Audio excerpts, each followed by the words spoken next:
자, 객관적 기준으로 일관된 풀이를 설명드리겠습니다. 안녕하십니까? 박석준입니다.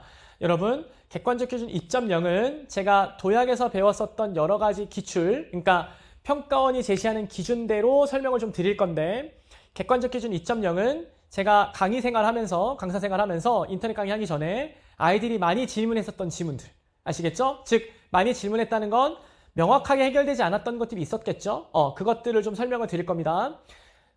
기숙학원에 있다 보면 학생들이 강의를 많이 듣기 때문에 인터넷 강의를 여러 종류의 책을 저한테 갖고 와서 질문을 많이 하는데 그 중에 제가 이렇게 보다 보면 학생들이 공통적으로 질문하는 것들이 있습니다. 아시겠죠? 그래서 그런 질문들 위주로 일단 뽑아서 명확하게 해설을 좀 해드리려고 하고 있고요.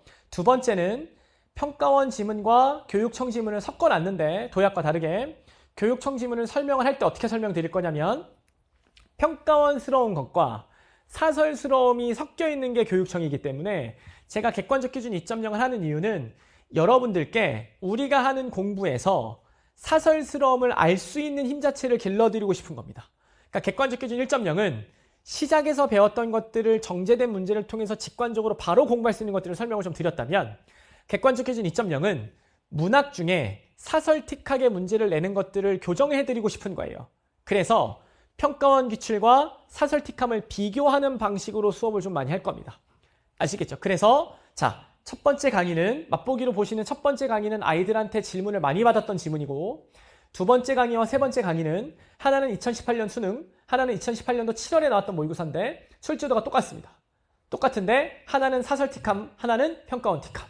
알겠죠? 그 두 개를 비교하는 방식으로 제가 수업을 찍어놨습니다. 그래서 여러분들이 공부하실 때 앞으로 사설 모의고사를 많이 풀 텐데 사설 컨텐츠들을 그럴 때 혼자 풀 때도 이 문제가 잘 됐어 잘못됐어를 구분할 수 있는 자체를 제가 길러드릴 겁니다.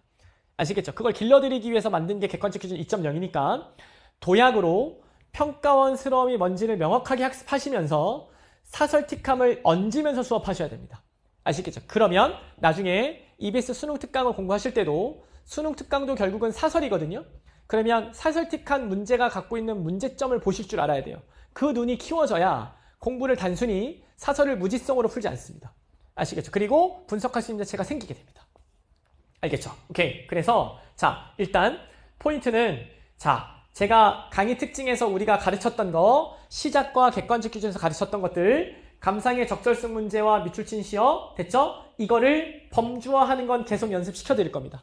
아시겠죠? 계속 연습시켜 드릴 거고요. 그 다음 보기 문제는 제가 5가지로 정리를 해드렸습니다. 시작에서.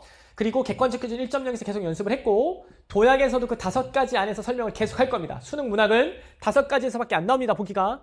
아시겠죠? 자, 그래서 이것도 결국은 우리가 공부했었던 패턴대로 어떻게 성립이 되는지를 자꾸 설명드리겠습니다. 됐죠? 자, 그 다음 올바르게 사설모의고사 접근법을 가르쳐 드릴 건데 서두에 말씀드렸지만 평가원 기출과 사설모의고사를 비교하면서 아시겠죠? 어떤 문제가 사설틱함인지를 제가 자꾸 언급해 드리겠습니다. 그러면 여러분들이 사설모의고사를 공부하실 때 이게 석준쌤이 말씀하셨던 그런 지문이구나, 그런 문제구나 라는 게 잡히게 될 거예요. 아시겠죠? 제가 객관적 기준 2.0은 이쪽의 컨셉을 잡고 수업을 좀 많이 하겠습니다.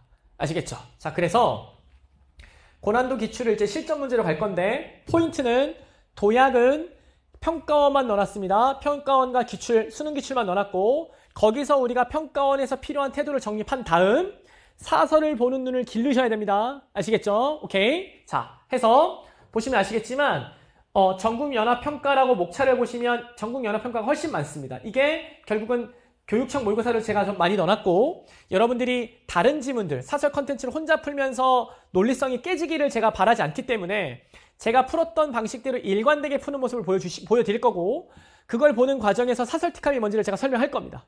아시겠죠? 그 구조로 공부하시면 도움이 될 거고요. 당연히 해설지는 말씀드렸지만 제가 설명드린 대로 유의미하게 여러분들이 복습할 수 있도록 만들어 놨으니까 복습하실 때 도움 되실 거고 분건해놨기 때문에 왔다 갔다 하면서 보심에 있어서 편하실 겁니다.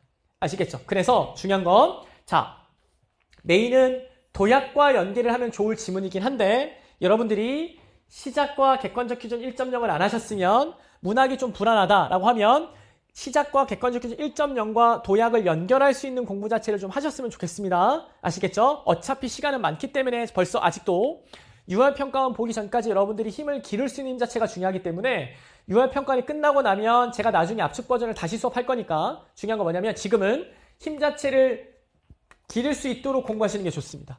아시겠죠? 문학은 일관적으로 풀어야 되고 객관식 기준을 뽑을 수 있습니다. 아시겠죠? 제가 그거 도와드릴 테니까 꼭 공부하시고요. 포인트는 자 말씀드렸죠? 도양을 수강하시고 몇 강 들으세요, 몇 강 들으세요, 몇 강 들으세요. 계속 제가 자막을 날려드릴 겁니다. 아시겠죠? 그러면 그거 공부하시고요. 그 다음 객관식 기준 2.0과 연계하셔서 공부하시면 도움이 되실 겁니다. 아시겠죠? 오케이. 자, 도와드리겠습니다. 객관적 기준은 여러분들에게 평가원스러움에다가 사설틱함까지 볼 수 있는 눈을 길러드릴 테니까 중요합니다. 아시겠죠? 중요하고요. 그래야 나중에 여러분들이 많은 컨텐츠들을 풀 때 일관되게 풀고 어떤 문제가 좋은 문제인지 어떤 문제가 나쁜 문제인지를 볼 수 있는 자체가 명확해집니다. 아시겠죠? 객관적 기준 2.0은 제가 사설모의고사를 대하고 사설모의고사를 보는 눈을 만들어 드릴 테니까 아시겠죠? 꼭 공부하시고요. 도약과 함께 공부하셔서 여러분들이 스스로 분석할 수 있는 힘 자체를 만드시면 좋겠습니다. 아시겠죠? 자, 도와드리겠습니다. 저랑 함께 하시면 됩니다.